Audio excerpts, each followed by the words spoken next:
Es una de las preguntas más frecuentes en el panorama de la religión occidental, una pregunta planteada con genuina curiosidad, a veces con frustración y a menudo con un profundo deseo de comprensión. Durante siglos, los cristianos se han preguntado por qué sus amigos y vecinos judíos, las mismas personas de las que surgió su Salvador, no aceptan a Jesús como el Mesías. Esta pregunta no es meramente teológica, es profundamente personal e histórica, tocando 2 milenios de historia compartida, aunque divergente. Para el observador externo, puede parecer un rompecabezas.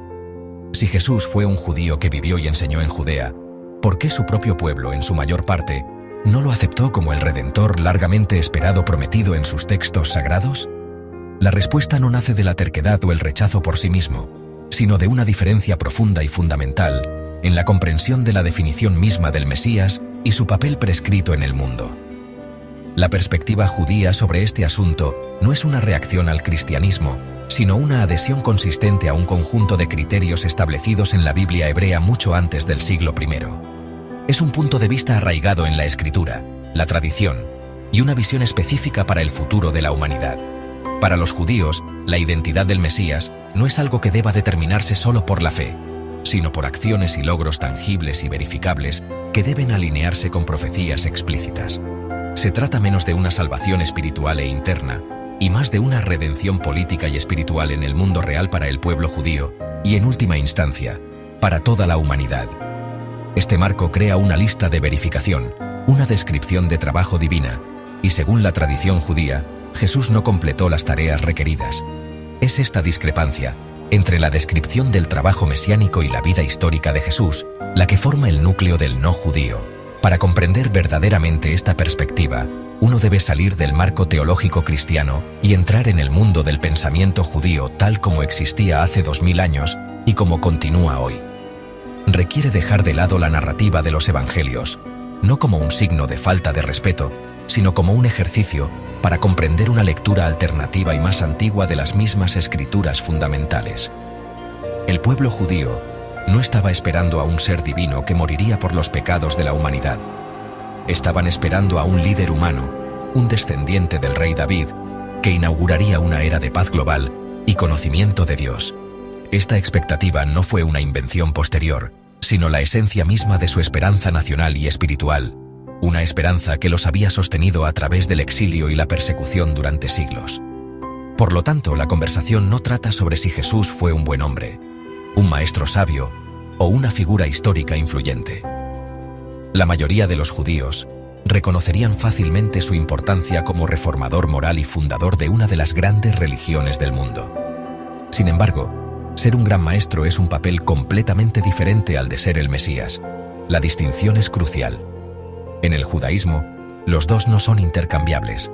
La negativa a aceptar a Jesús como el Mesías es, desde el punto de vista judío, una declaración de fidelidad a sus propios textos sagrados y la creencia inquebrantable de que la era mesiánica profetizada aún no ha llegado.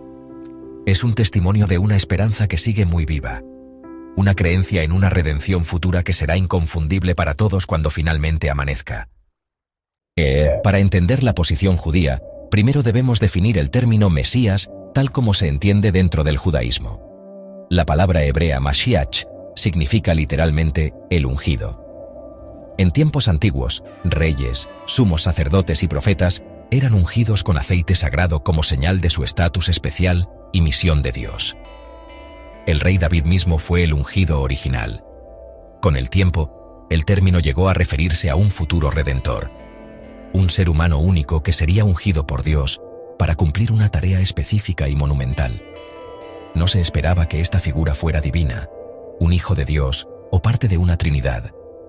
Debía ser un hombre mortal, aunque de liderazgo, sabiduría y piedad excepcionales, nacido de padres humanos y un descendiente directo del rey David a través de su hijo Salomón.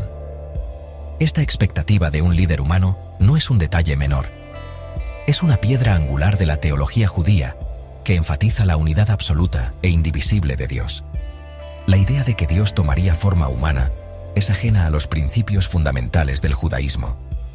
El papel del Mesías no es ser un intermediario divino, sino ser el agente elegido de Dios en la tierra, un rey poderoso e inspirador que gobierna con justicia y rectitud.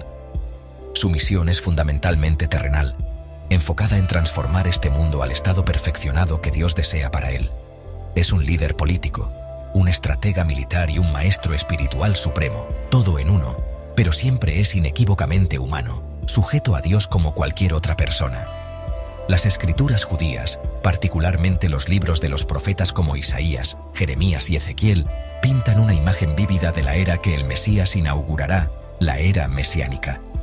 Este será un tiempo de paz universal, donde nación no alzará espada contra nación, ni aprenderá más la guerra. Será una era de conocimiento universal de Dios, donde la tierra estará llena del conocimiento del Señor, como las aguas cubren el mar. El Mesías es el catalizador de esta transformación global. Su tarea principal es lograr esta nueva realidad, no solo anunciar su futura posibilidad. La redención que trae no es del alma en el más allá, sino de todo el mundo en el aquí y ahora. Por lo tanto, el concepto judío del Mesías está intrínsecamente ligado a un conjunto de logros claros, observables y que alteran el mundo. Debe reconstruir el templo en Jerusalén, reunir a todos los exiliados judíos de los 4 confines de la tierra y devolverlos a la tierra de Israel, y establecer un gobierno basado en la ley judía, la Torá. Bajo su gobierno toda la humanidad reconocerá al único Dios verdadero y abandonará la idolatría. No habrá más pobreza, ni más guerra, ni más sufrimiento. El éxito de su misión es la prueba misma de su identidad. No se trata de creer en él. Se trata de ver el mundo fundamental e irrevocablemente cambiado por su presencia y sus acciones. Este es el plan, el estándar no negociable contra el cual se miden todos y cada uno de los candidatos mesiánicos. Cuando la vida de Jesús de Nazaret se mide contra el plan mesiánico judío, surge una clara discrepancia. Desde la perspectiva judía, Jesús, a pesar de sus profundas enseñanzas e influencia, simplemente no cumplió las profecías centrales que definen el papel del Mesías. Esto no es un juicio de valor sobre su carácter, sino una evaluación fáctica basada en el registro histórico y el estado incumplido del mundo. La era mesiánica, tal como la describen con vívidos detalles los profetas hebreos, no comenzó durante o después de su vida. La lista de logros mesiánicos permanece, desde el punto de vista judío, completamente sin marcar. Él no trajo una era de paz mundial.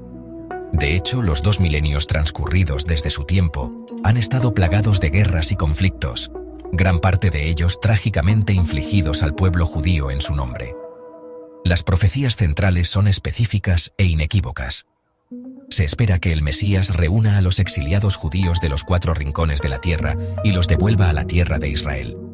Si bien el Estado moderno de Israel existe, esta reunión masiva no ocurrió en el siglo I. Por el contrario, solo unas pocas décadas después de la muerte de Jesús, los romanos destruyeron el segundo templo y enviaron al pueblo judío a un exilio mucho mayor y más prolongado. El Mesías también tiene la tarea de reconstruir el templo en Jerusalén. Jesús no reconstruyó el templo, fue destruido en el año 70. El mundo no abandonó la idolatría para adorar al único Dios de Israel. En cambio, surgió una nueva religión, el cristianismo, que desde un punto de vista judío tradicional, implica conceptos teológicos, como la Trinidad y la divinidad de un hombre, que son incompatibles con el monoteísmo. Además, el Mesías debe ser un rey que reine sobre un Israel soberano y traiga el conocimiento de Dios y la ley de la Torá al mundo. Jesús nunca fue ungido como rey, nunca ejerció el poder político y no puso fin a la ocupación romana. Su vida no terminó en triunfo como monarca reinante, sino en una brutal ejecución a manos de las autoridades romanas. Si bien los cristianos ven su muerte y resurrección como el acto supremo de salvación, el judaísmo lo ve como una desviación fundamental de la narrativa mesiánica. Se supone que el Mesías debe tener éxito en su misión terrenal, no ser asesinado antes de que se complete. Su victoria debe ser visible y política, estableciendo un reino en la tierra, no un reino espiritual en el cielo. En última instancia, el no judío a Jesús es un todavía no. El mundo tal como lo conocemos hoy, 16 de junio de 2025, no se parece a las descripciones proféticas de la era mesiánica. Todavía hay guerra, odio, pobreza e ignorancia. El pueblo judío cree que cuando llegue el verdadero Mesías, su identidad será innegable porque el mundo mismo será la prueba. No habrá necesidad de argumentos basados en la fe o debates teológicos, porque la redención será una realidad global y evidente. La paz será palpable. La unidad será visible. Hasta que llegue ese día, los judíos continúan esperando, orando y trabajando para perfeccionar el mundo en anticipación del líder que finalmente completará el trabajo. Para apreciar plenamente la respuesta judía a Jesús en el siglo I, debemos transportarnos al turbulento mundo de Judea ocupada por los romanos. Este no fue un tiempo de contemplación pacífica. Fue un periodo de inmensa opresión política, dificultades económicas y ferviente expectativa mesiánica. El pueblo judío vivía bajo el yugo de un imperio pagano y brutal. Los gobernadores romanos gobernaban con mano de hierro, los impuestos eran abrumadores y la presencia de soldados romanos y símbolos paganos en Tierra Santa era una fuente constante de fricción y humillación. Esta intensa olla a presión de la historia creó un anhelo desesperado por el Redentor prometido, el Mesías, quien restauraría la soberanía y la dignidad judías. En este clima, los pretendientes mesiánicos no eran infrecuentes. El siglo I vio a varias figuras carismáticas que surgieron, reunieron seguidores y afirmaron ser quienes liberarían a Israel del dominio romano. Figuras como Judas el Galileo, Teudas y más tarde Simón Bar Kokhba lideraron rebeliones y fueron vistos por muchos como posibles mesías. Su objetivo era explícitamente político y militar, derrocar el yugo romano y restablecer un reino judío independiente. El Mesías que el pueblo buscaba era un rey guerrero al estilo de David, un líder poderoso que pudiera derrotar físicamente a sus enemigos y restaurar la nación. La expectativa era una salvación tangible y política, no una espiritual que dejara a los opresores en el poder. Cuando Jesús de Nazaret comenzó su ministerio, entró en esta atmósfera altamente cargada. Su mensaje, sin embargo, era marcadamente diferente al de las otras figuras mesiánicas de su tiempo. Habló de un reino de los cielos y se centró en la pureza espiritual interna y la reforma moral en lugar de una revolución política abierta contra Roma. Sus enseñanzas de dar al César lo que es del César y de poner la otra mejilla habrían sonado extrañas, si no contradictorias, a una población que anhelaba la liberación. Si bien su mensaje de compasión y rectitud resonó en muchos, su aparente falta de una agenda política o militar para desafiar la autoridad romana lo convirtió en un candidato improbable para el papel del rey davídico que tan desesperadamente esperaban. Este contexto histórico es crítico. El rechazo del pueblo judío a las afirmaciones mesiánicas de Jesús no fue un rechazo de sus enseñanzas éticas, muchas de las cuales estaban profundamente arraigadas en la tradición judía. Fue un rechazo de su candidatura para un trabajo específico que no parecía estar realizando.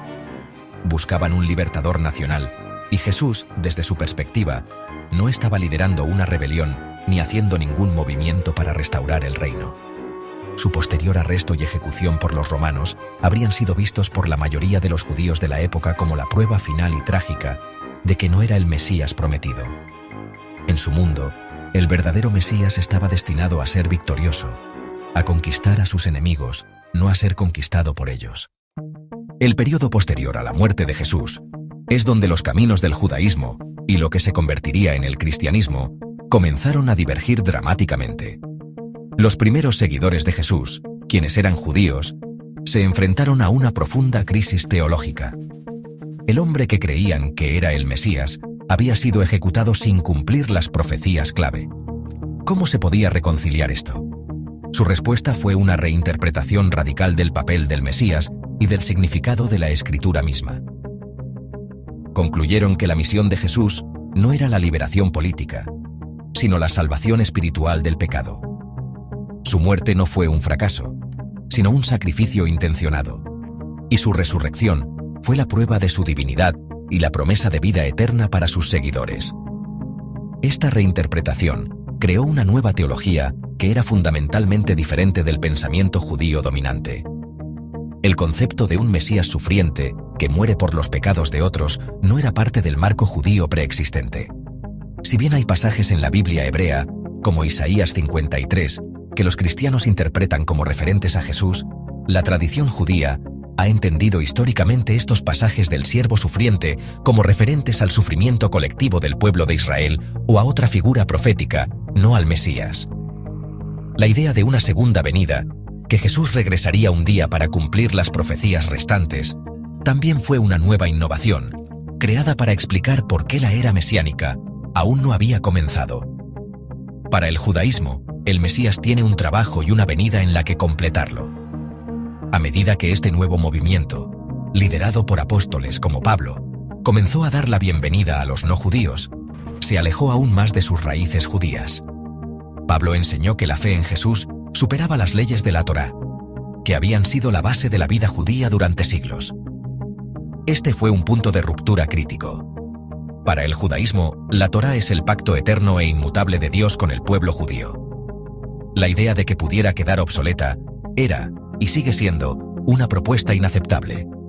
La divergencia ya no era solo sobre la identidad del Mesías, se convirtió en la naturaleza misma de la ley de Dios y el camino hacia la rectitud.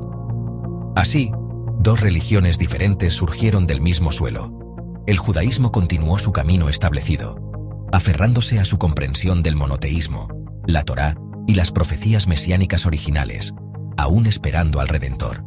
El cristianismo forjó un nuevo camino, construido alrededor de la creencia en Jesús como un Salvador divino cuya muerte y resurrección redefinieron el significado mismo de la salvación. Las narrativas se volvieron mutuamente excluyentes. Para los cristianos, el rechazo judío a aceptar a Jesús era una ceguera espiritual. Para los judíos, la creencia cristiana en Jesús era una desviación de las claras enseñanzas de la Torá y los profetas. Esta separación histórica cimentó la división teológica que continúa hasta el día de hoy. Más allá de las profecías específicas, la no aceptación judía de Jesús se basa en diferencias teológicas aún más fundamentales que tocan la naturaleza misma de Dios, la ley y la salvación. Quizás la barrera más significativa es el concepto cristiano de Dios. La doctrina de la Trinidad, la creencia en Dios como tres personas coiguales en un solo ser, Padre, Hijo y Espíritu Santo, está profundamente en desacuerdo con el monoteísmo estricto e intransigente del judaísmo. La oración fundamental del judaísmo, el Shema Israel, declara: Oye Israel, el Señor nuestro Dios, el Señor es uno. Para los judíos, esto significa que Dios es una entidad única, indivisible y no corpórea. La idea de que un hombre sea Dios, o el Hijo de Dios en un sentido literal, se considera una violación de este principio fundamental y raya en lo que el judaísmo clasificaría como idolatría. Otro punto importante de divergencia radica en la comprensión del pecado y la salvación. En el cristianismo, la doctrina del pecado original postula que todos los humanos nacen inherentemente pecadores y necesitan un Salvador para expiar su condición. La muerte de Jesús en la cruz se considera el sacrificio expiatorio supremo que permite a la humanidad reconciliarse con Dios. Sin embargo, el judaísmo no tiene un concepto de pecado original. Enseña que los humanos nacen con una inclinación neutral, poseyendo tanto un Yetzer Hatov, la inclinación a hacer el bien, como un Yetzer Harra, la inclinación a hacer el mal. Los individuos son responsables de sus propias acciones y pueden expiar sus propios pecados directamente a través del arrepentimiento, la oración y las buenas obras. La necesidad de un intermediario divino o un sacrificio de sangre para la salvación personal es un concepto ajeno. El papel de la Torá, o ley judía, es otra brecha insalvable. Como se mencionó, el cristianismo tradicional, particularmente siguiendo las enseñanzas de Pablo, sostiene que la muerte sacrificial de Jesús creó un nuevo pacto que hizo obsoletas las leyes rituales y civiles de la Torá para sus seguidores. Para los judíos, la Torá es un don atemporal y eterno de Dios, una guía completa para vivir una vida santa. Los mandamientos no se ven como una carga de la que uno necesita ser liberado, sino como los medios mismos a través de los cuales uno construye una relación con Dios y trae santidad al mundo. La idea de que la Torá podría ser abrogada es un rechazo del pacto hecho en el monte Sinaí, que el judaísmo cree que nunca será reemplazado. Estas tres áreas, la naturaleza de Dios, el camino a la expiación y la validez eterna de la Torá, representan pilares fundamentales de la creencia judía. La narrativa cristiana requiere la alteración o el reemplazo de las tres. Por lo tanto, para que los judíos aceptaran a Jesús como el Mesías en el sentido cristiano, tendrían que abandonar la esencia misma del judaísmo. Significaría aceptar que Dios no es una unidad perfecta, que los humanos no pueden expiar sus propios pecados y que la ley de Dios ya no es eternamente vinculante. Desde una perspectiva judía, esto no es una progresión de la fe, sino una negación de la misma. Explica por qué, Independientemente de las interpretaciones bíblicas, los dos sistemas de creencias siguen siendo fundamentalmente distintos e incompatibles en sus términos más básicos. Después de explorar las profundas razones históricas, proféticas y teológicas detrás de la perspectiva judía, queda claro que esto no es un simple desacuerdo, sino una diferencia fundamental en la cosmovisión. Reconocer esta verdad es el primer paso hacia el fomento de un respeto y diálogo interreligioso genuinos. Durante siglos, la relación entre judíos y cristianos ha estado marcada por la incomprensión, la persecución y la presión para convertir. La suposición cristiana de que los judíos perdieron o rechazaron a su propio Salvador llevó a trágicas consecuencias, alimentando el antisemitismo y la falsa acusación de deicidio. Reconocer la legitimidad de la posición teológica judía es esencial para sanar esta dolorosa historia. El diálogo respetuoso no requiere que una de las partes ceda en sus creencias. En cambio, pide a cada parte que escuche y aprenda. Los cristianos pueden aprender del énfasis judío en la acción sobre el credo, la importancia de perfeccionar este mundo y el compromiso con un destino comunitario. Los judíos pueden apreciar el poderoso mensaje de amor, compasión y autosacrificio que ha inspirado a miles de millones. Hay una inmensa sabiduría en ambas tradiciones, y cuando nos acercamos con curiosidad en lugar de condena, podemos enriquecer nuestras propias vidas espirituales. El objetivo no es la conversión, sino la conversación. Vivimos en un mundo que todavía está lejos de la visión mesiánica de paz y unidad.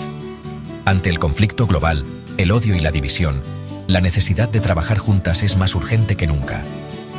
Judíos y cristianos, como herederos del legado abrahámico, comparten un código moral fundamental.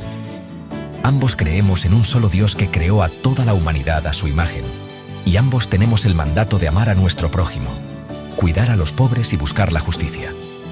Centrarse en estos valores compartidos y trabajar juntos para sanar un mundo roto es mucho más productivo que discutir sobre diferencias teológicas. En última instancia, el no judío a Jesús es un poderoso sí a su propia fe, a su propio pacto y a su esperanza de una futura redención. Es una creencia que ha sostenido a un pueblo a través de pruebas inimaginables. Entender esto no se trata de estar de acuerdo, sino de respetar su integridad.